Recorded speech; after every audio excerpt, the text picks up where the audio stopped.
شیر شاہ سید حاضر ہوں علم و آگہی کے سفر کے ساتھ ریڈیو FM 105 پر، اور میرے ساتھ ہیں سمن صدیقی اور ڈاکٹر فاطمہ جواد۔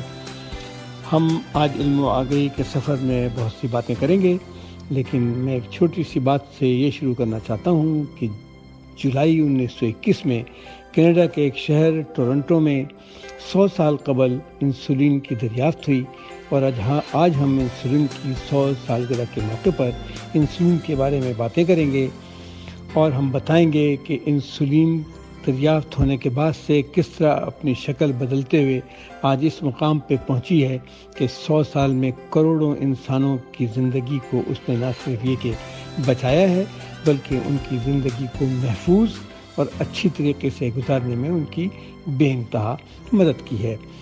لیکن اس سے پہلے کہ ہم انسولین کے بارے میں بات کریں، ہم بتانا چاہتے ہیں کہ اس وقت جاپان کے شہر ٹوکیو میں اولمپک کے کھیلوں کا آغاز ہو کر اختتام ہونے پر آ رہا ہے۔ ہم تھوڑی سی باتیں اولمپک کی کھیلوں کے بارے میں بتانا چاہتے ہیں کہ اولمپک کے کھیلوں کی تاریخ کیا ہے، ان کے کھیلوں کا آغاز کیسے ہوا، ان کھیلوں کو شروع کرنے کی کیا وجوہات تھیں، اور آج اولمپک کھیلوں میں کیا ہو رہا ہے۔ اولمپک کھیلوں کا آغاز حضرت عیسیٰ علیہ السلام کی پیدائش سے 800 سال قبل شروع ہوا، اور حضرت عیسیٰ علیہ السلام کی پیدائش کے 400 سال کے بعد تک جاری رہا۔ ان کھیلوں کا آغاز یونان کے مشہور اور پرانے شہر اولمپیا میں ہوا۔ ہر کھیل ایک طرف تو سماجی اور ثقافتی روایت کے حامل تھے، اور دوسری جانب ان کا مذہبی پس منظر بھی تھا۔ یہ کھیل ہر 4 سال کے بعد اولمپیا شہر میں یونانیوں کے ایک دیوتا زیوس کی یاد میں کھیلے گئے، اور دیکھا جائے تو یونانیوں کے عقیدے کے مطابق زیوس جو کہ ایک یونانی دیوتا ہے اور دیوتاؤں کے بادشاہ کے طور پر اس کا نام دیا جاتا ہے، جو آسمانوں اور بجلیوں کے چمک کے دیوتا ہونے کے ساتھ ساتھ طوفانوں کو مکمل طور پر قابو میں رکھتا ہے، اور ساتھ ساتھ اس کا کام یہ بھی ہے کہ دنیا میں انصاف کا بول بالا کرے اور قانون کی حکمرانی بھی کر سکے۔ آج بھی جو سیاح یورپ جاتے ہیں اور یونان اور روم کے مختلف شہروں میں گھومتے ہیں تو انہیں دیکھنے کو ملتا ہے کہ مختلف جگہوں پر زیوس دیوتا کے مجسمے لگے ہوئے ہیں، اور انہی زیوس دیوتا کی یاد میں اولمپک کے کھیلوں کا آغاز کیا گیا تھا۔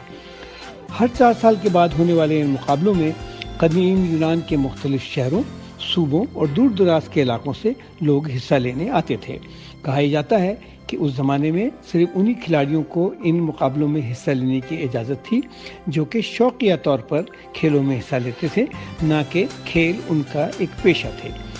شروع میں تو زیادہ تر مقابلے انسانوں کی دوڑ، پہلوانی، گھوڑا گاڑیوں میں دوڑ کے مقابلے سے شروع ہوئی، اور یہ روایت رہی ہے کہ اولمپک مقابلوں کے دوران پورے یونان میں ہونے والی علاقائی جنگیں بند کر دی جاتی تھیں، اور یہ جنگ بندی کا اعلان اس طرح سے ہوتا تھا کہ اسے اولمپک امن کہا جاتا تھا۔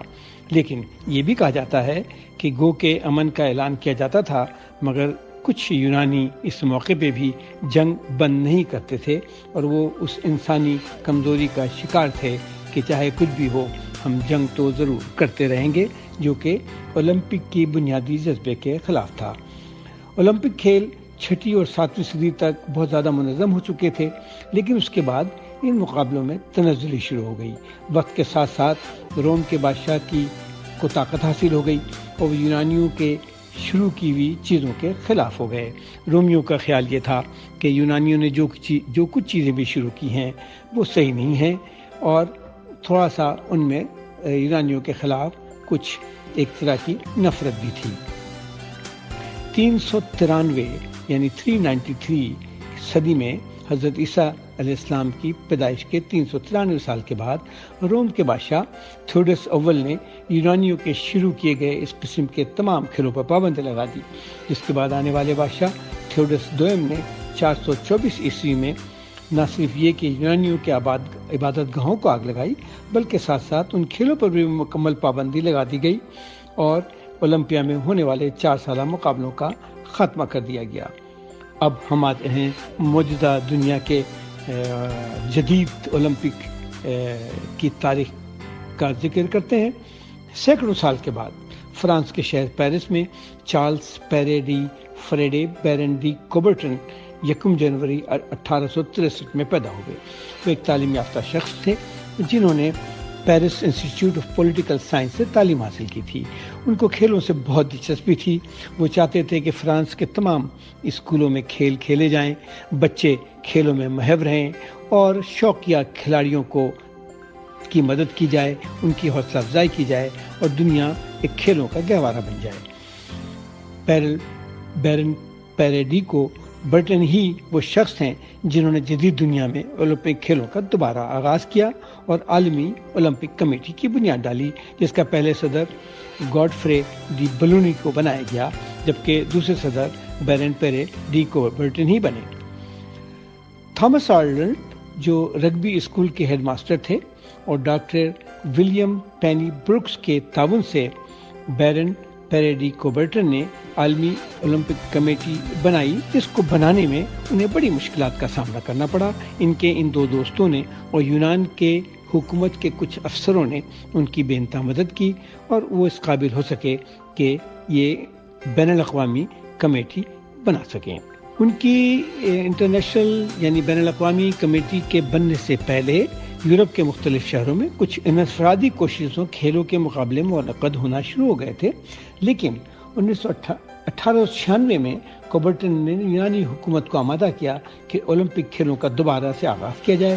یورپ میں ہونے والی جنگیں اور مختلف ملکوں کے خراب تعلقات کے باوجود کوبرٹن نے جدید دنیا کے پہلے اولمپک کھیلوں کا مقابلوں کا انعقاد کیا اور عالمی اولمپک کمیٹی کی صورت میں ایک ایسا ادارہ بنایا جو آج تک ہر 4 سال کے بعد اولمپک کھیلوں کا انعقاد کر رہی ہے۔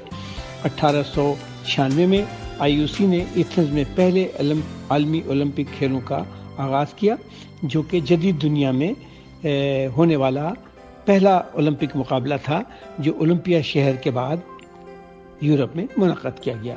اس علاقے میں اس اولمپک میں 14 ملکوں اور 241 کھلاڑیوں نے حصہ لیا۔ اس کے بعد سے ہر 4 سال کے بعد دنیا میں اولمپک کے مقابلے ہو رہے ہیں، جنگیں ہوتی ہیں اور ملکوں کے تعلقات خراب ہو جاتے ہیں۔ اولمپک مقابلوں کو سیاسی طور پر استعمال کرنے کی کوشش کی جاتی ہے، لیکن پھر بھی کسی نہ کسی طرح سے یہ مقابلے منعقد ہو رہے ہیں جس میں دنیا کی تمام قومیں شرکت کر رہی ہیں۔ اس سال ٹوکیو میں 206 ملکوں نے حصہ لیا اور 11,091 کھلاڑیوں نے اس میں رجسٹریشن کرائی، جبکہ 10,350 کھلاڑیوں نے یہ شرکت کی۔ مجھے بڑے افسوس کے ساتھ کہنا پڑ رہا ہے کہ پاکستان سے صرف 10 کھلاڑی اس مقابلوں میں حصہ لینے کے لیے گئے، جبکہ ہندوستان سے 127، بنگلہ دیش سے 6، سری لنکا سے 9 اور نیپال سے 5۔ اور دیکھا جائے تو ہمارے علاقے یعنی ہندوستان، پاکستان، بنگلہ دیش، سری لنکا اور نیپال سے کھلاڑیوں کی بہت محدود تعداد ان مقابلوں میں حصہ لینے گئی۔ اس کی واضح وجہ یہ ہے کہ ہمارے ملکوں کی اکثریت سیاستدان اور حکمران کو اس بات کی کوئی دلچسپی نہیں ہے کہ لوگوں کو کھیلوں میں دلچسپی ہو اور صحت مند کھیلوں میں حصہ لیں، اور ان کا بھی شمار دنیا کے ان ترقی یافتہ ملکوں میں ہو جہاں صحت اور کھیل پہ توجہ دی جاتی ہے، جہاں صحت اور کھیل کی وجہ سے بہت سی بیماریوں سے مکمل طور پر خاتمہ حاصل کر لیا گیا ہے۔ یہ دلچسپ بات ہے کہ اس سال سب سے زیادہ کھلاڑی امریکہ سے آئے جن کی تعداد 657 ہے، جبکہ دوسرے نمبر پر جاپان جن کی تعداد 615 ہے۔ اور آپ سب سامعین کے لیے یہ بتاتا چلوں کہ اس وقت سب سے زیادہ میڈل امریکہ نے، پھر چین نے اور اس کے بعد روس اور جاپان نے لیے ہیں۔ جو لوگ یہ مقابلے دیکھ رہے ہیں انہیں اس بات کا اندازہ ہوگا کہ یہ مقابلے بہت ہی شاندار طریقے سے منعقد کیے جا رہے ہیں۔ کورونا کے باوجود جاپان نے بڑی ہمت کے ساتھ ان مقابلوں کا انعقاد کیا ہے، بہت زبردست طریقے سے اس کو محفوظ بنایا ہے۔ دنیا بھر سے آئے ہوئے کھلاڑیوں کا روزانہ نہ صرف یہ کہ ٹیسٹ کیا جا رہا ہے، بلکہ دیکھا بھی جا رہا ہے کہ ان کی وجہ سے کوئی مرض نہ پھیلے یا جاپان میں ہونے والے مرض کی وجہ سے وہ مرض کا شکار ہو جائیں. یہ جاپانی قوم کی صلاحیت ہے اور ان کی ہمت ہے کہ انہوں نے نہ صرف یہ کہ اولمپک کے مقابلوں کو ایک زبردست طریقے سے اپنایا ہے بلکہ اس کو کر کے دکھایا ہے. اس موقع پر مجھے بہت افسوس کے ساتھ یہ کہنا پڑ رہا ہے کہ پاکستانی مقابلوں میں جو ہماری ایک خاتون کھلاڑی نے شرکت کی، اس خاتون کھلاڑی کی جب کمنٹری میں دیکھ رہا تھا تو اس میں ہمارے کمنٹیٹر نے نہایت بےہودہ الفاظ استعمال کیے، جس سے اندازہ ہوتا ہے کہ ہمارے ملک کے مختلف کمنٹیٹر لڑکیوں اور خواتین کے بارے میں کس طرح کا رویہ رکھتے ہیں، اور جس طرح سے انہوں نے بین الاقوامی دوڑنے والی خواتین کی بھی بے عزتی کی ہے. بلکہ ایک کمنٹیٹر صاحب نے تو یہ فرمایا کہ یہ عورتیں نہیں ہیں بلکہ مرد ہیں. اس سے اندازہ لگایا جا سکتا ہے کہ ہمارے ملک میں ٹیلی ویژن پر کام کرنے والے اینکرز اور ٹیلی ویژن پہ کام کرنے والے نمائندے کس قدر بےہودہ ذہنیت کے شکار ہیں کہ انہیں نہ کہ یہ خواتین کی عزت کا خیال ہے بلکہ انہیں اپنی عزت کا بھی خیال نہیں ہے. مجھے بڑی خوشی ہے کہ اس سال ٹوکیو اولمپک کا خاتمہ بڑے شان سے ہوا ہے، اور اس وقت جب ہم یہ پروگرام کر رہے ہیں اس کے سفر کے فوراً بعد ٹوکیو اولمپک کی اختتامی تقریب کا آغاز ہونے والا ہے. مجھے یقین ہے کہ تمام سامعین جو پروگرام سن رہے ہیں اپنے اپنے ٹیلی ویژن سیٹ پر یا یوٹیوب پر جائیں گے اور دیکھیں گے کہ ٹوکیو میں جاپانیوں نے کس طرح سے اس زبردست پروگرام کا آغاز کیا ہے اور کس طرح سے اس زبردست پروگرام کا اختتام بھی کیا ہے. اب ہم وقفہ لیتے ہیں اور وقفے کے بعد دوبارہ حاضر ہوں گے علم و آگہی کے سفر کے ساتھ.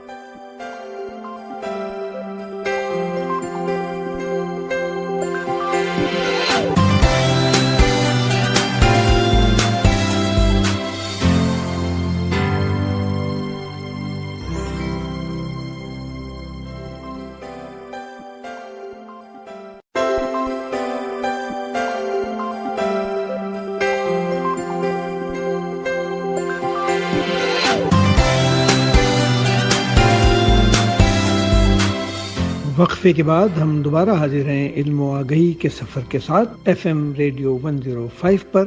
جیسا کہ میں نے پہلے بتایا تھا کہ ہم آج انسولین کے بارے میں بات کریں گے. انسولین جس کی پیدائش کو یعنی جس کی سالگرہ کو پورے 100 سال ہو گئے ہیں. سمن، میں چاہوں گا کہ آپ ہمیں بتائیں کہ انسولین کی تاریخ پیدائش کیا ہے، انسولین کو 100 سال بڑا ہونے میں کیا کیا حاصل ہوا، اور انسولین کی دریافت کیسے ہوئی، انسولین کی تاریخ کیا ہے، اور انسولین کو جن لوگوں نے دریافت کیا کس طرح سے دریافت کیا اور کن حالات میں دریافت کیا. جی بہت شکریہ ڈاکٹر شیشا. اور آپ نے بالکل صحیح کہا کہ انسولین کی دریافت کو 100 سال ہو چکے ہیں. یہ دریافت ہوئی تھی 27 جولائی 1921 کو، اور اب ہم نے 2021 کا جولائی ختم کر دیا ہے، تو پورے 100 سال ہو چکے ہیں. تو اس کی دریافت جو ہوئی تھی وہ تھی یونیورسٹی آف ٹورانٹو میں یعنی کینیڈا میں، اور یہ گرمیوں کی چھٹیوں چل رہی تھیں، اور ایک ریسرچ لیبارٹری تھی ڈاکٹر میکلوئڈ کی، اور ان کے ساتھ کام کرتے تھے ایک اور صاحب جن کا نام تھا بینٹنگ. انہوں نے 2 اسٹوڈنٹس کو اپنے ساتھ رکھا ہوا تھا، ایک کا نام تھا بیسٹ اور ایک کا نام تھا نوبل. یہ دونوں جو اسٹوڈنٹس تھے انہوں نے کہا کہ چلو ہم شفٹ لگاتے ہیں، آپس میں کام کرتے ہیں، اور انہوں نے کوائن ٹاس کیا تھا اور پھر یہ آ گیا تھا بیسٹ صاحب پہ، تو انہوں نے لیبارٹری میں کام شروع کیا. اچھا، اب اس وقت تک یہ ضرور پتہ چل گیا تھا کہ جو پینکریاس ہوتا ہے، میرے خیال اس کو لبلبا کہتے ہیں اردو میں، یہ معلوم ہو گیا تھا کہ انسولین جو بھی چیز ہے جو جسم میں شوگر کا کنٹرول کسی طرح سے پیدا کرتی ہے وہ پینکریاس میں بنتی ہے. اور اس وقت کے سائنسدانوں کی یہ کوشش تھی کہ وہ کسی طرح سے پینکریاس سے یہ کیمیکل جس کو پھر انسولین کہا گیا کسی طرح سے پینکریاس سے نکال کے الگ کر لیں، یعنی اس کو پیوریفائی کریں، اس کو باہر نکالیں، اور یہ ہو نہیں پا رہا تھا. لیکن جولائی 1921 میں آخر کار یہ کام ہوا. انہوں نے ایک بہت مزے کا ایکسپیریمنٹ کیا تھا. ایک کتا تھا، کتے کا نام تھا مارجری. تو اس کتے کے پینکریاس کو انہوں نے نکال دیا. اسینشلی انہوں نے اس کتے کو ڈائبیٹک بنا دیا، یعنی اس کو ذیابطیس دے دیا، اس لیے کہ اس کا پینکریاس نکال دیا تھا تو ظاہر ہے وہ کام نہیں کر رہا تھا. وہ یہ چاہتے تھے کہ اس کا جو پینکریاس نکالا ہے اس پینکریاس میں سے انسولین کو الگ کریں اور انسولین کو واپس اسی کتے میں دیں، مارجری کو دیں، تاکہ اس کی شوگر کنٹرول ہو جائے. اور وہ یہ کرنے میں کامیاب ہوئے اور انہوں نے اس کتے کا ڈائبٹیز جو انہوں نے خود پیدا کیا تھا اس کو صحیح کر دیا. اور ظاہر ہے یہ بہت بڑی ڈسکوری تھی, یہ بہت بڑی دریافت تھی کہ جو کام اتنے سالوں سے الگ الگ یونیورسٹی میں دنیا بھر میں کیا جا رہا تھا وہ ایک سمر ویکیشن میں ان گروپ آف اسٹوڈنٹس اور ان کے مینٹور نے مل کے کیا. تو اس کے بعد 6 مہینے تک یہ کام اور اس کو انہوں نے اور زیادہ کرتے رہے. پہلے کتے پہ کیا تھا, پھر انہوں نے گائے اور الگ الگ جانوروں پہ اس کو کرنے کی کوشش کی. اور پھر ہوا یہ کہ جنوری 1922 یعنی اس کے 6 مہینے بعد انہوں نے پہلی دفعہ ایک انسان میں انسولین ڈالنے کی کوشش کی. اور وہ انسان وہ ایک لڑکا تھا, اس کا نام تھا لینارڈ تھامسن, اور وہ ایک ڈائبیٹک پیشنٹ تھا اور اس کو انسولین کی ضرورت ہوتی تھی. لیکن انسولین تو ظاہر ہے اس وقت تک دریافت اس طرح سے نہیں ہوئی تھی, تو انہوں نے گائے کا انسولین نکال کے اس بچے میں ڈالا تھا. اب انسولین تو انسولین ہوتا ہے, کام اس نے اپنا شاید کیا بھی ہو, لیکن اس لڑکے کو ایک بہت سیویئر الرجک ری ایکشن ہو گیا جس کی وجہ سے اس کی طبیعت اور خراب ہو گئی. لیکن جو اس کا انسولین کا جو ڈائبٹیز کا کنٹرول تھا وہ ذرا کچھ بہتر بھی ہو گیا. اس کے بعد یہ دریافت آگے بڑھتی گئی. انہوں نے دسمبر 1921 میں امریکن کالج آف فزیولوجی میں اپنے ریزلٹس بھی بتائے تھے, اور جس پہ ان کو بہت واہ واہ ہوئی تھی. آگے جا کے ان کو اس پہ نوبل پرائز بھی ملا, اور انسولین کی ایجاد اور انسولین کو اور پیوریفائی کرنے کے سلسلے میں بہت سارے سائنسدان کو یہ ایوارڈ, نوبل پرائز کا ایوارڈ مل چکا ہے. تو کافی سال گزرتے رہے, الگ الگ یونیورسٹی کے لوگوں نے انسولین کو بہتر سے بہتر بنانے کی کوشش جاری رکھی, اس لیے کہ یہ جو گائے سے انسولین نکالا تھا, ایک تو بہت ساری گائے کا لبلبا کی ضرورت ہوتی ہے کہ اس سے بہت تھوڑا سا انسولین نکلتا ہے. تو کوشش ایسی تھی کہ یہ ذرا کاسٹ افیکٹو ہو, اس لیے کہ دنیا میں ڈائبٹیز کے مرض کے ساتھ لوگ تو بہت زیادہ تھے اور بہت ساروں کو انسولین کی ضرورت تھی. تو آہستہ آہستہ کام بہتر ہوتا گیا اور پھر انسولین آہستہ آہستہ پیوریفائی ہوتا گیا. پھر انسانوں سے انسولین نکلنا بھی شروع ہوا. لیکن آج کل انسولین جس طرح بنتا ہے اس کو کہتے ہیں وہ فیکٹری میں بنتا ہے, اور اس کو ریکمبیننٹ ڈی این اے ٹیکنالوجی ہوتی ہے. یعنی کہ نہ یہ گائے سے لیا جاتا ہے, نہ یہ سور سے لیا جاتا ہے, نہ یہ کسی اور جانور سے لیا جاتا ہے, بلکہ اب اس کا جو جینیٹک کوڈ ہے وہی معلوم ہو گیا ہے سائنسدانوں کو.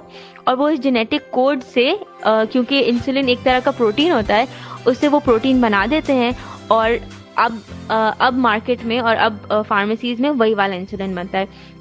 اب تو بلکہ اتنی زیادہ اس میں ترقی آ گئی ہے کہ اب الگ الگ طرح کے انسولین آ گئے ہیں. کچھ ہوتے ہیں لانگ ایکٹنگ, کچھ ہوتے ہیں انٹرمیڈیٹ ایکٹنگ, اور کچھ ہوتے ہیں شارٹ ایکٹنگ. اس کا مطلب یہ ہے کہ کچھ فوراً اثر کرتے ہیں, کچھ تھوڑی دیر بعد اثر کرتے ہیں, اور کچھ اور دیر بعد اثر کرتے ہیں اور دیر تک اثر رکھتے ہیں. اور ہم آگے جا کے بات کرتے ہیں کہ کس کو کب استعمال کیا جاتا ہے.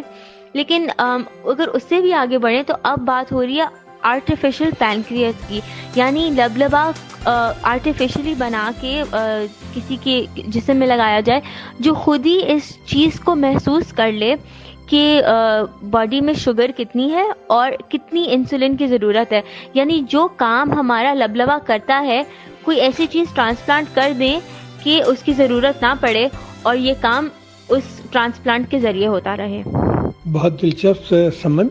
تو اب یہ سوال یہ بنتا ہے کہ انسولین یورپ کی دنیا میں اتنی تیزی کے ساتھ مقبول عام کیوں ہوا, اور ہماری دنیا میں دیر سے کیوں پہنچا, اور انسولین بنانے والوں کو, ایجاد کرنے والوں کو جو نوبل پرائز ملا, اس نوبل پرائز دینے کی خاص وجوہات کیا تھی؟ جی آپ بالکل صحیح کہہ رہے ہیں ڈاکٹر شیشا.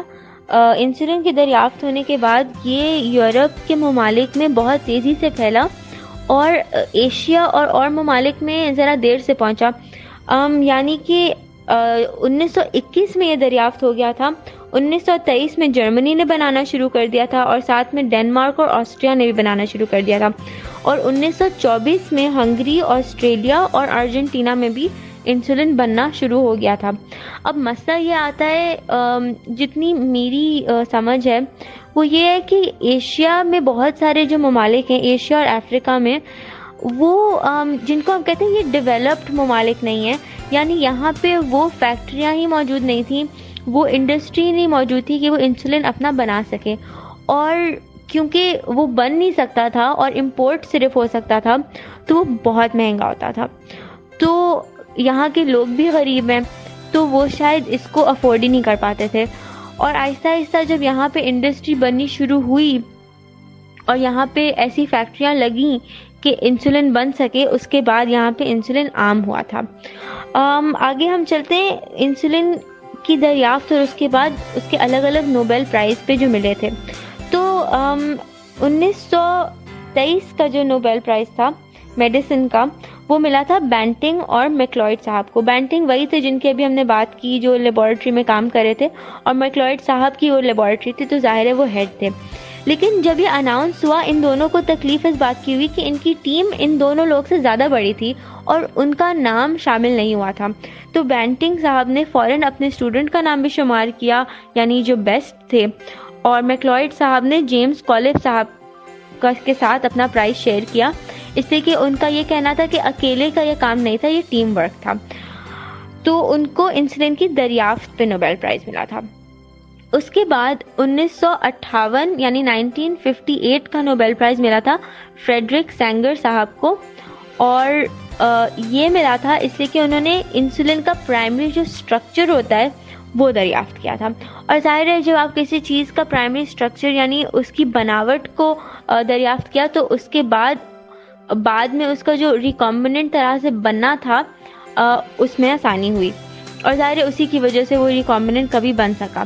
اور جو تیسرا ڈائریکٹ نوبل پرائز انسولن کو ملا تھا وہ 1977 یعنی 1977 میں ملا تھا، یہ بھی میڈیسن کا پرائز تھا، اور یہ ملا تھا یوزلن ییلو صاحبہ کو۔ یہ دوسری خاتون تھی جن کو نوبل پرائز ملا تھا، اور ان کو ملا تھا بیکاز انہوں نے ریڈیو امیونو ایسے انسولن کا ایجاد کیا تھا۔ اس کا مطلب یہ ہوتا ہے کہ انسولن کا جو لیبارٹری میں ٹیسٹ ہوتا ہے وہ ظاہر ہے پہلے تو وہ ٹیسٹ نہیں ہوتا تھا پہلے، اور یہ ٹیسٹ انہوں نے ایجاد کیا تھا، اور اس کے بعد جو ریڈیو امیونو ایسے کا جو پورا میتھڈ ہوتا ہے، یہ جو پوری ٹیکنالوجی ہوتی ہے، یہ آگے بڑھی، اور اب بہت سارے اور ٹیسٹ اس ٹیکنالوجی کے بلبوتے پہ ہوتے ہیں۔ تو یہ تو ڈائریکٹ انسولن کے نوبل پرائز تھے جو ملے، لیکن اس سے ریلیٹڈ اور بھی بہت سارے نوبل پرائز تھے جو دوسرے لوگوں کو ملے جنہوں نے دوسرے کام کیے تھے انسولن سے ریلیٹڈ، لیکن بالکل انسولن کے بارے میں نہیں۔ آپ نے بہت ساری معلومات ہمیں پہنچا دی ہیں سمن۔ اب ذرا مجھے یہ بتائیں کہ انسولین کی کون سی قسمیں ہوتی ہیں اور ان قسموں کی کیا وجہ ہے، اور ان قسموں سے انسانوں کو کس طرح کے فوائد حاصل ہوتے ہیں؟ انسولن کی 3 مین اقسام ہیں، یعنی 3 قسموں کی ہوتی ہے، اور اس کو تقسیم کیا جاتا ہے ان کی ڈیوریشن آف ایکشن پہ۔ تو جو پہلی قسم ہے اس کو کہتے ہیں امیڈیٹ ایکٹنگ، اس میں ایسپارٹ اور لسپرو کے نام سے انسولن آتی ہے، اور یہ اس کا کام جلدی شروع ہوتا ہے، اس کی ایک اسٹرانگ پیک آتی ہے اور جلدی ختم ہو جاتا ہے۔ اس کے بعد جو دوسری قسم ہے وہ اس کو کہتے ہیں انٹرمیڈیٹ ایکٹنگ، اور یہ تھوڑی دیر سے شروع ہوتا ہے، اس کی بھی ایک چھوٹی سی پیک آتی ہے اور پھر تھوڑی دیر سے اس کا کام ختم ہو جاتا ہے، اس کا اثر ختم ہو جاتا ہے۔ اور جو تیسری ہے اس کو کہتے ہیں لانگ ایکٹنگ، اس کی کوئی پیک نہیں آتی ہے، اس کا اثر دیر سے شروع ہوتا ہے اور لمبا اثر رہتا ہے اور دیر سے ختم ہوتا ہے۔ اب سوال یہ پیدا ہوتا ہے کہ ضرورت کیا ہے 3 الگ الگ طرح کے انسولن ہونے کی؟ ضرورت اس لیے ہے کیونکہ ہماری جو باڈی ہوتی ہے وہ تو بہت تیزی سے انسولن کو ڈیٹیکٹ کر لیتی ہے گلوکوز کتنا ہے، اور اس حساب سے انسولن نکالتی ہے، لیکن جو لوگ جن کو ڈائبٹیز ہوتا ہے ان کے اندر تو یہ کنٹرول کام نہیں کر رہا ہوتا، تو ہم لوگ کو الگ الگ طرح کی انسولن دینی پڑتی ہے تاکہ جتنا کھانا کھایا ہے، جتنی گلوکوز باڈی میں ہم ایکسپیکٹ کر سکتے ہیں، اس حساب سے ان کی باڈی میں انسولن جائے۔ جو لوگ انسولن لگاتے ہیں ان کو شاید یہ معلوم ہوگا کہ کچھ ایسی انسولن ہوتی ہے جو کھانے سے پہلے دی جاتی ہے، اور ایک ایسی انسولن ہوتی ہے جو رات کو سونے سے پہلے دی جاتی ہے۔ تو جو کھانے سے پہلے دی جاتی ہے وہ شارٹ ایکٹنگ ہوتی ہے، اس لیے کہ ہم ایکسپیکٹ کرتے ہیں، ہم یہ امید کرتے ہیں کہ اب جو ہے وہ مریض کھانا کھا لے گا، اس کی ایک دم سے شوگر لیول بڑھے گی، اس لیے ایک دم سے انسولن کی ضرورت ہوگی، پھر آہستہ آہستہ انسولن گلوکوز کو نیچے کر دے گا، تو اس لیے اور پھر کام اس کا پورا ہو جائے گا، اس لیے اس وقت شارٹ ایکٹنگ انسولن دی جاتی ہے۔ اسی طرح سے رات میں جو انسولن دی جاتی ہے وہ ہوتی ہے لانگ ایکٹنگ۔ اس لیے کہ ہم امید نہیں کرتے کہ رات میں یہ مریض کھانا کھائے گا اور ایک baseline level of insulin اس کے خون میں ایک مقدار اس کی موجود رہتی ہے کہ جو بھی جتنی کی ضرورت ہوتی ہے. اس لیے امیڈیٹ ایکٹنگ اور لانگ ایکٹنگ ہوتی ہے. تو مسئلہ اس میں صرف یہ ہوتا ہے کہ ظاہر دن میں 3 یا 4 دفعہ آپ کو انسولین لگانی پڑتی ہے اور بہت سارے لوگوں کے لیے یہ مشکل ہوتا ہے. اس لیے جو انٹرمیڈیٹ ایکٹنگ انسولین ہے وہ یہ دونوں کام کر لیتی ہے. تو ڈاکٹرز کے پاس بھی چوائس ہوتی ہے, آپشن ہوتا ہے کہ وہ کون سی والی طرح کا انسولین استعمال مریض کو دینا چاہتے ہیں, اور ظاہر مریضوں کے لیے کون سی والی آسان ہوتی ہے. اس لیے الگ الگ طرح کی انسولین بنائی گئی ہے. بہت خوب سمن, میں یہ سوچ کے بے انتہا خوش ہو رہا ہوں کہ انسان کتنی محنت کرتا ہے. ذرا سوچیں 100 سال پہلے کینیڈا کے ایک میڈیکل کالج کی کسی لیب میں 2 طالب علم ایک سکہ اڑا کر کے یہ فیصلہ کرتے ہیں کہ کون سمر میں کام کرے گا, اور وہ مل کر کے اس طرح کے کام کرتے ہیں کہ انسولین دریافت کر لیتے ہیں. آج کا یہ پروگرام در حقیقت میں ان ڈاکٹروں کے نام کرتا ہوں جو اس طرح کی محنت کرتے ہیں اور اس طرح کی چیزیں ایجاد کرتے ہیں جو لاکھوں کروڑوں اربوں انسانوں کی جان بچاتی ہے. سمن, ہمیں آپ کو پتہ ہے کہ انسولین کس طرح سے انسانوں کی جان بچا رہی ہے اور دنیا میں کروڑوں انسانوں اور خاص طور پر بچوں کو اس نے مرنے سے بچایا ہے. ہم ایسے تمام ڈاکٹروں, ہیلتھ ورکروں, نرسوں, مڈ وائف کو سلام پیش کرتے ہیں, اور ہم اب وقفے پہ جاتے ہیں اور وقفے کے بعد دوبارہ حاضر ہوں گے علم و آگہی کے سفر کے ساتھ.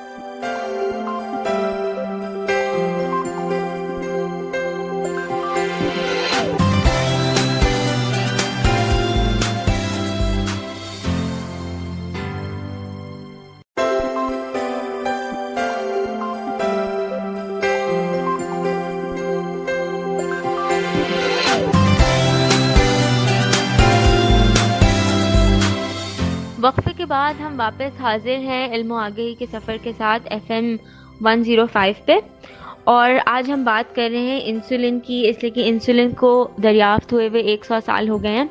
اب ہم پروگرام کے اس حصے میں بات کریں گے ڈاکٹر فاطمہ جواد سے, جن کا میں نے انٹرویو کیا ہے, اور ہم ان سے انسولین کے بارے میں کچھ متس ڈسکس کریں گے, یعنی ایسی باتیں جو سننے میں آتی ہیں, اور ہم ان سے یہ پوچھیں گے کہ یہ واقعی میں سچی ہیں کہ نہیں ہیں. السلام علیکم. آج میرے ساتھ موجود ہیں ڈاکٹر فاطمہ جواد, جن کا ہم ابھی انٹرویو کرنے لگے ہیں.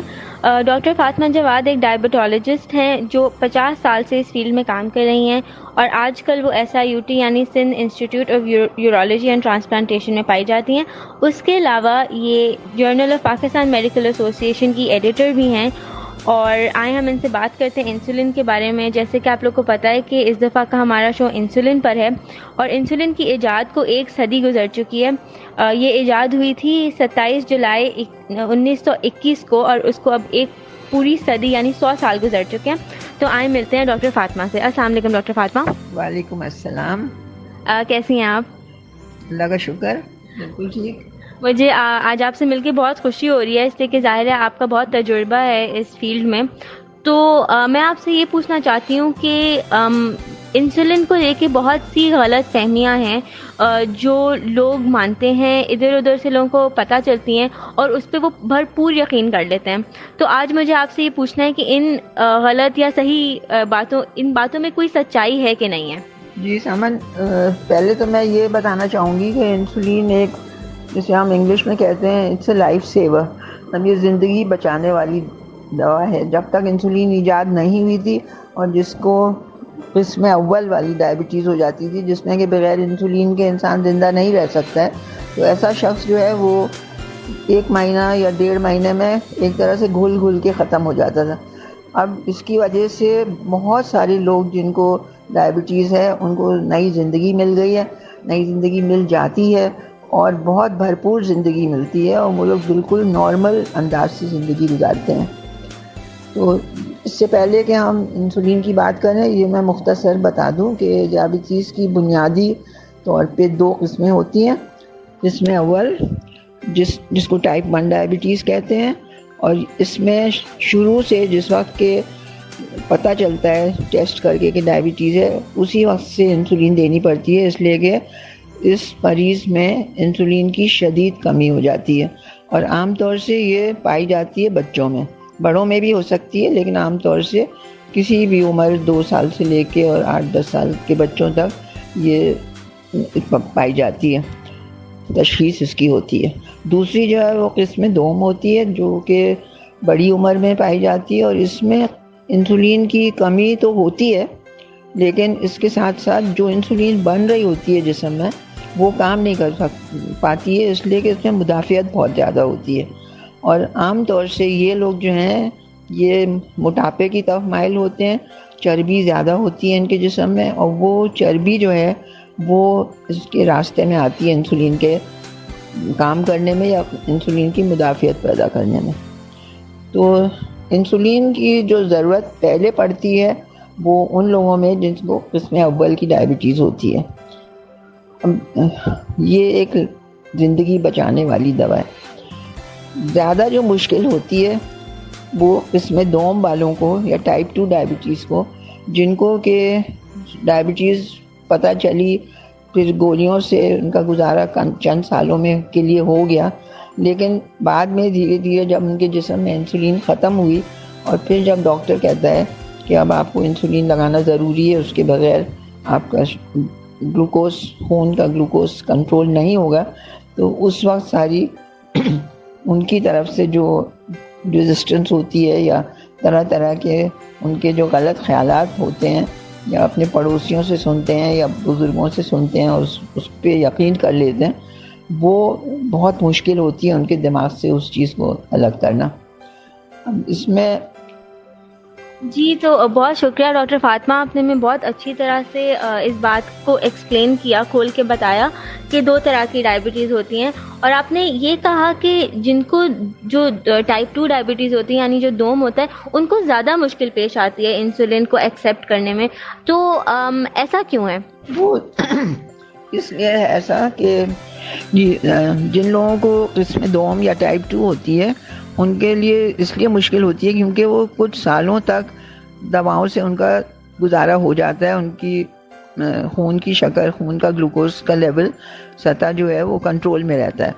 اب جب 6 سال 8 سال یا 10 سال گزر گئے اور اس کے بعد ان کا نہیں کنٹرول میں آ رہا ہے اور ڈاکٹر کہتا ہے کہ اب آپ کو دواؤں سے گزارا نہیں ہو رہا ہے اور انسولین لگانی ہے، تو اس وقت ان میں ایک طرح سے ایک ریزسٹنس پیدا ہوتی ہے، وہ راضی نہیں ہوتے ہیں، اس کو ایکسیپٹ نہیں کرتے ہیں، اور پھر یہ ہوتا ہے کہ انہوں نے ادھر ادھر سے کہانیاں سنی ہوتی ہیں اپنے رشتہ داروں سے، پڑوسیوں سے، دوستوں سے، اور سب غلط کہانیاں ہوتی ہیں، یا پھر یہ کہ جو کہتے ہیں نا ڈوبتے کو تنکے کا سہارا، کہ وہ فلانے کوئی پیر صاحب ہیں وہ پڑھ کے دے دیتے ہیں اس سے ڈائبٹیز صحیح ہو جاتی ہے، یا فلانے حکیم صاحب ہیں ان کے یہاں اس کا بالکل حتمی علاج ہے، اس لیے ان میں سے اس طرح کی جو ہے ریزسٹنس پیدا ہوتی ہے۔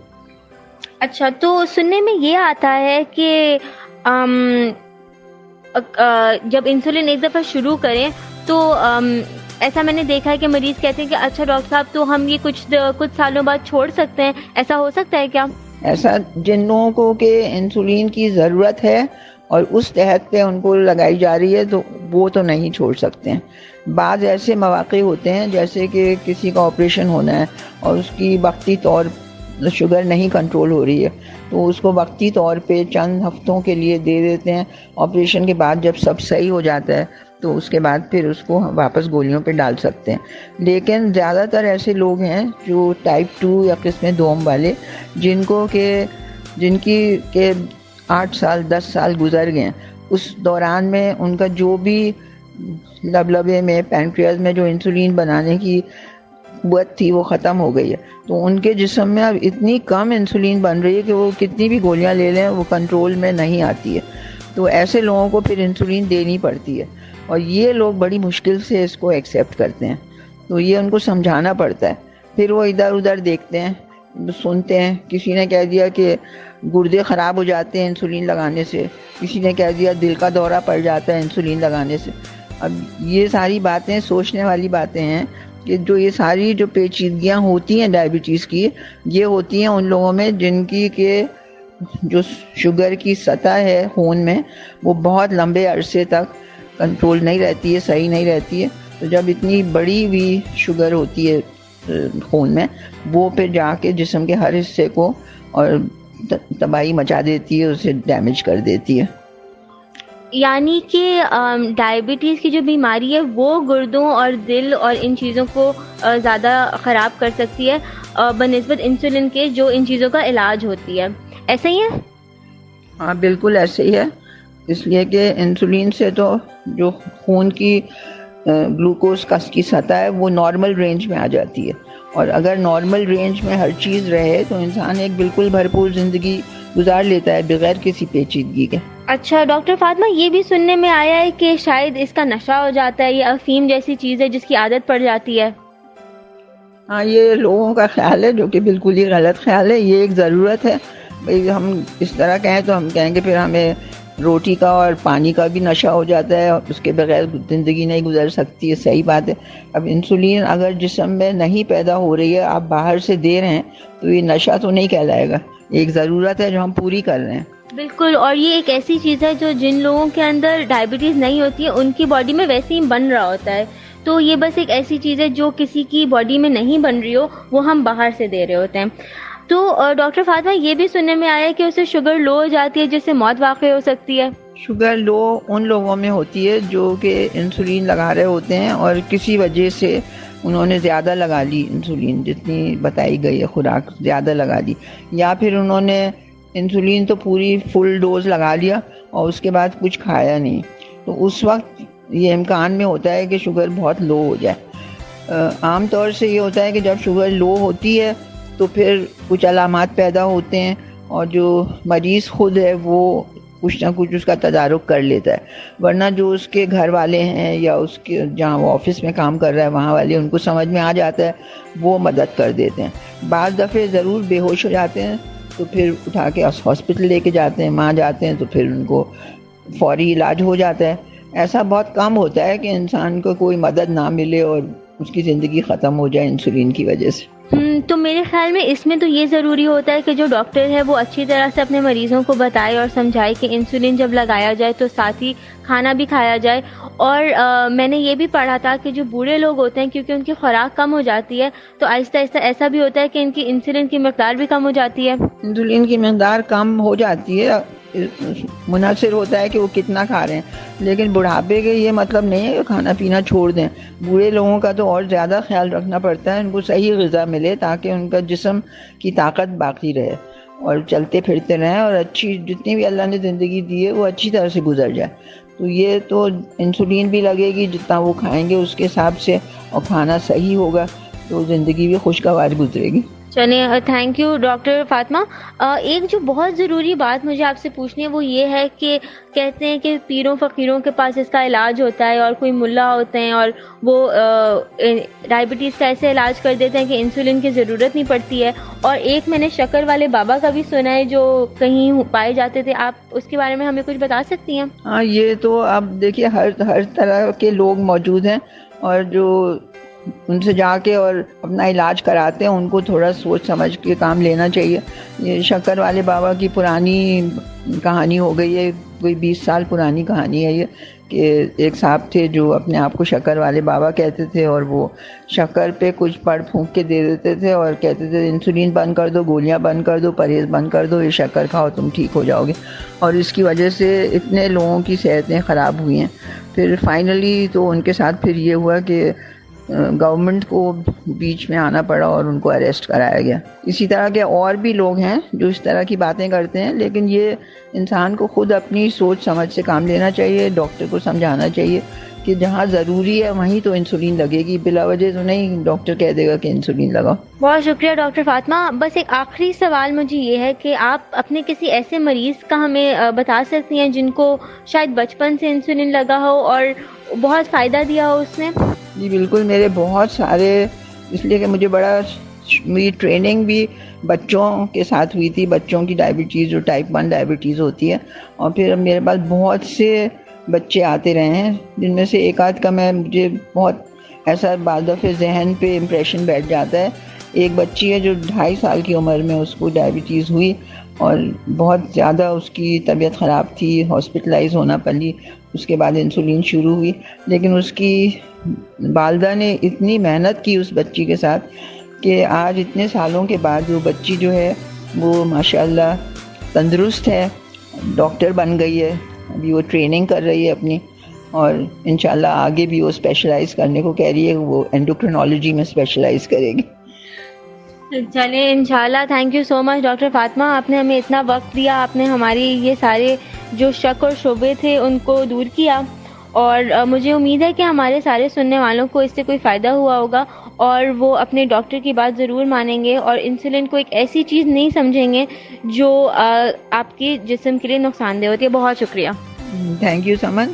اور یہ تو آپ یہ بھی بتا دوں کہ انسولین جو ہے وہ ایک ضرورت ہے جسم کی، اور یہ بھی بتا دوں کہ پچھلے 50 سال میں جو انسولین میں بہتری آئی ہے کہ اب انسولین جو ہے وہ لیبارٹری میں بنتی ہے، فیکٹری پروڈیوسڈ کہہ دیجیے، اور اس میں کسی جانور یا اس کے لبلبے کی ضرورت نہیں ہوتی ہے، اور بہترین کوالٹی کی انسولین اب مل رہی ہے، اور اس سے کوئی ری ایکشن نہیں ہوتا ہے، کچھ نہیں ہوتا ہے، اور بہت سہولت سے لگانے کی بھی سہولتیں ہو گئی ہیں۔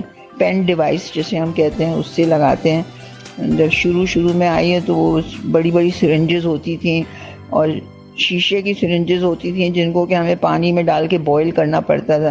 اب یہ سب ختم ہو گیا، پین ڈیوائس ہے یا ڈسپوزیبل سرنج ہے کہ پلاسٹک کی ہوتی ہے، اسٹیرلائز کے آپ نے استعمال کیا اور پھینک دیا، اور انسولین بھی بہت ہی اچھی ہو گئی ہے، اس کا کوئی ری ایکشن نہیں ہوتا ہے اور بہت اچھا اس سے کنٹرول بھی ہو جاتا ہے۔ بہت شکریہ ڈاکٹر فاطمہ۔ شکریہ ڈاکٹر سمن اتنا اچھا انٹرویو کرنے کا، اور اب ہم وقفہ لیتے ہیں اور وقفے کے بعد دوبارہ حاضر ہوں گے علم و آگہی کے سفر کے ساتھ۔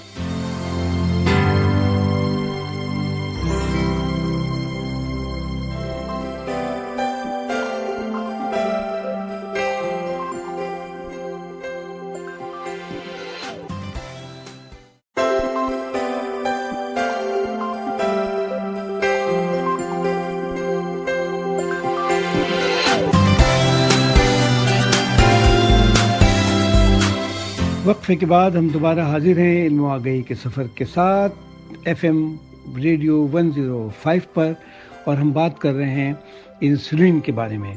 اور انسولین سے پہلے ہم نے بات کی تھی اولمپکس کے بارے میں کہ کس طرح سے اولمپک کا انعقاد کیا گیا اور اولمپک کی تاریخ کیا تھی۔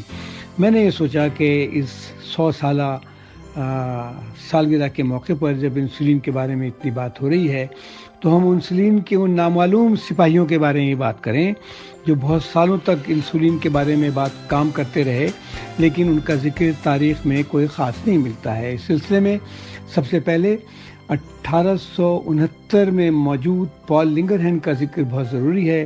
پال لنگرہین کا تعلق جرمنی سے تھا، وہ ایک پیتھولوجسٹ تھے، اور وہ ایک پہلے شخص ہیں جنہوں نے لبلبا یعنی پینکریاز میں ایک خاص قسم کے خلیوں کا دریافت کیا جن کا نام بھی ان کے ہی نام پر رکھا گیا، آئلیٹ آف لنگرہین۔ ان کے بعد ایک بہت ضروری نام ہے 1898 میں آسکر منکوسکی، یہ بھی ان کا بھی تعلق جرمنی سے ہی تھا، اور انہوں نے بھی پال لنگرہین کے اس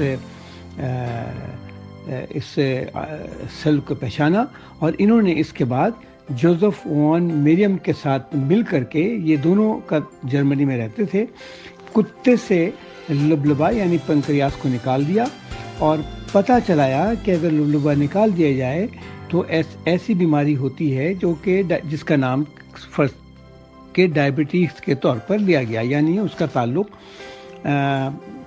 ایسی بیماری سے ہوتا ہے جس میں خون میں شوگر کی کمی یا بیشی ہو جاتی ہے۔ اور اسی سلسلے میں ایک بڑی دلچسپ بات 1911 میں ہوئی جب جارج لڈوگ زلزر کا بھی تعلق جرمنی سے تھا، اور انہوں نے 1911 میں ایک کتے کا علاج کیا لبلبے کے جوس سے۔ اس کتے کو ڈائبٹیز تھا، یا اس طرح سے انہوں نے کتے کا لبلبا نکال کر کے دوبارہ اس کو لبلبے کے جوس سے علاج کرنے کی کوشش کی، اور وہ کتا جانور ہو گیا۔ تو دیکھا یہ جائے کہ انسولین کی دریافت کے پیچھے بہت سے لوگوں مستقل طور پر کام کرتے رہے ہیں، اور ایسے بہت سارے سائنسدان، doctor, health worker, nurse, mid wife جو طب کے پیشے میں مستقل طور پر ریسرچ کرتے رہتے ہیں، اور اس کے ریسرچ کے نتیجے میں یہ آتا ہے کہ کوئی نہ کوئی نئی چیز دریافت ہو جاتی ہے جس سے انسانوں میں کوئی نئی ایجاد ہوتی ہے اور لاکھوں کروڑوں انسانوں کی جانیں بچ جاتی ہیں۔ اب ہم آتے ہیں 1915 میں۔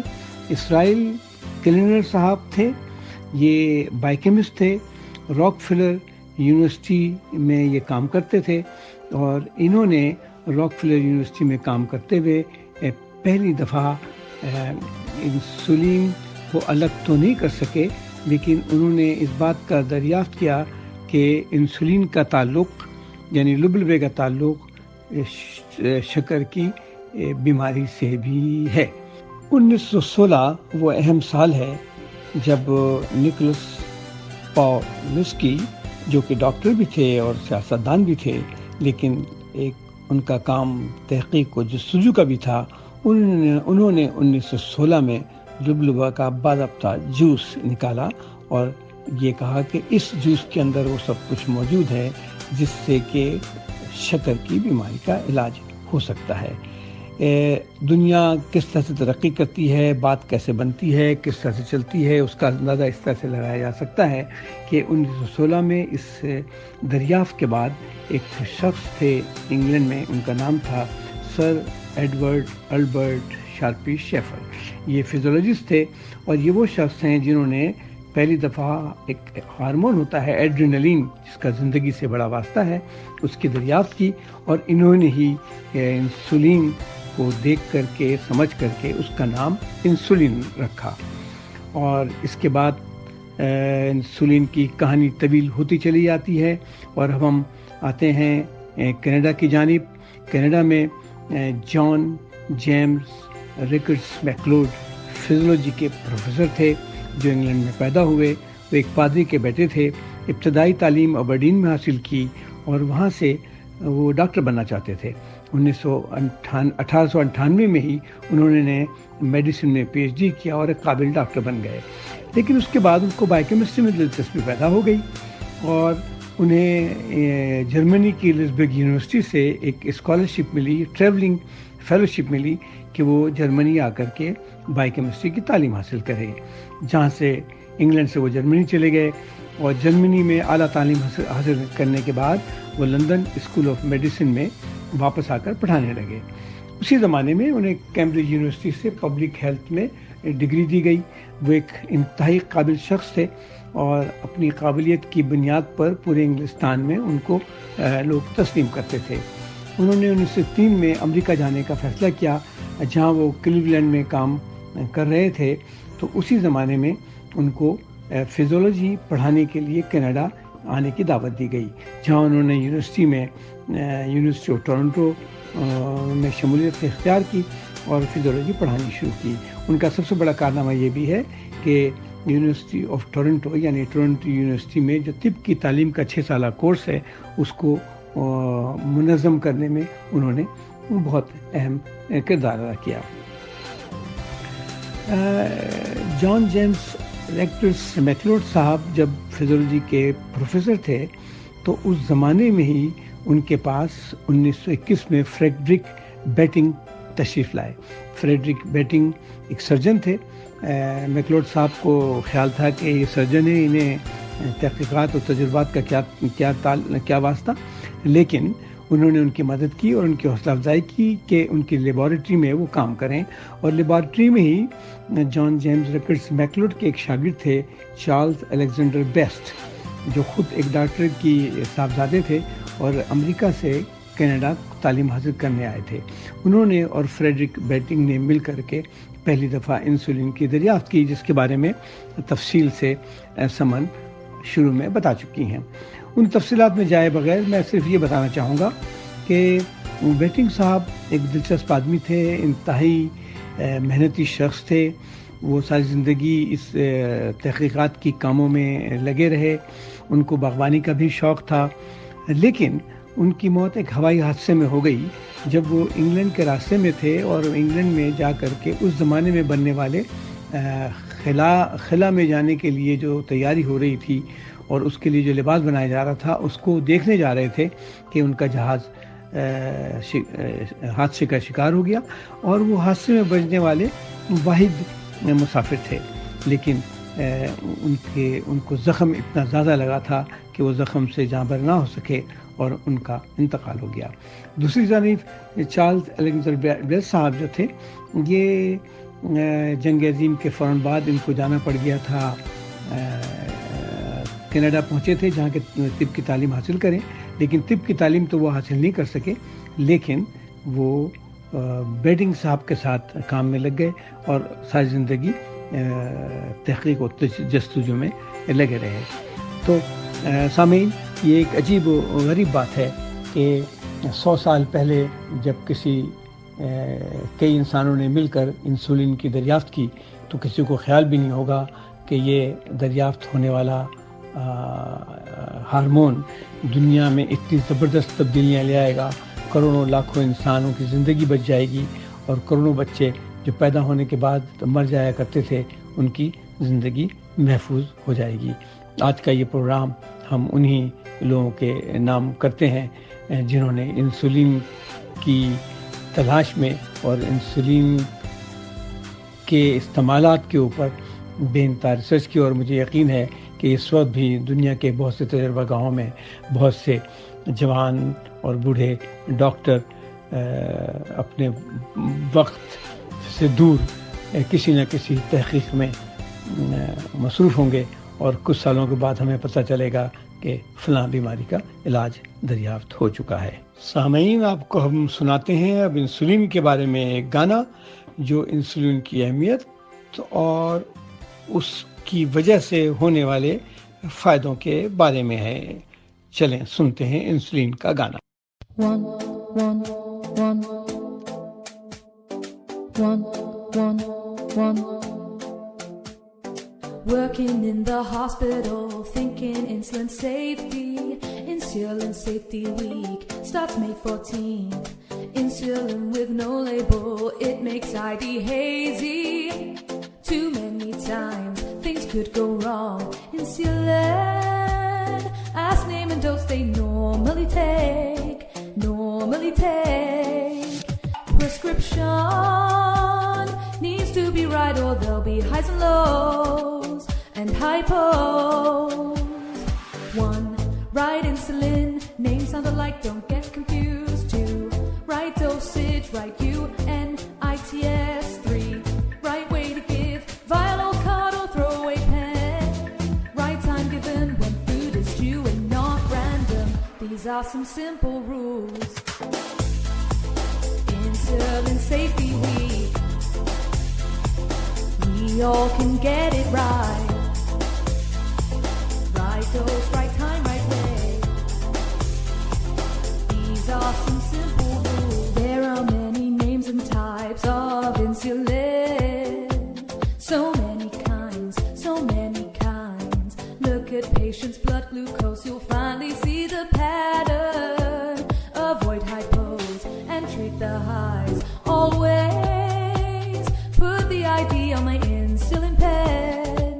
No sharing, it's mine, it's mine, it's mine. One, right insulin, names sound alike, don't get confused. Two, right dosage, right UNITS. Three, right way to give, vial or card or throwaway pen. Right time given when food is due and not random. Insulin Safety Week, we all can get it right. Right dose, right time, right way. These are some simple rules. These are some simple rules. Insulin regimes are chosen to meet people's needs. Multi-dose 4 shots or twice daily mixes are used. One, right insulin, names sound alike, don't get confused. Two, right dosage, right UNITS. 3, right way to give, vial card or throwaway pen. Right time given when food is due and not random. I got new rules to follow. Right dose, right time, right way. Learn on Hey 247. Check out Safe Insulin, so you'll feel confident. Insulin, safe insulin. Subscribe right and give us time. Insulin, safe insulin. Subscribe right and give us time. You'll get it right this time.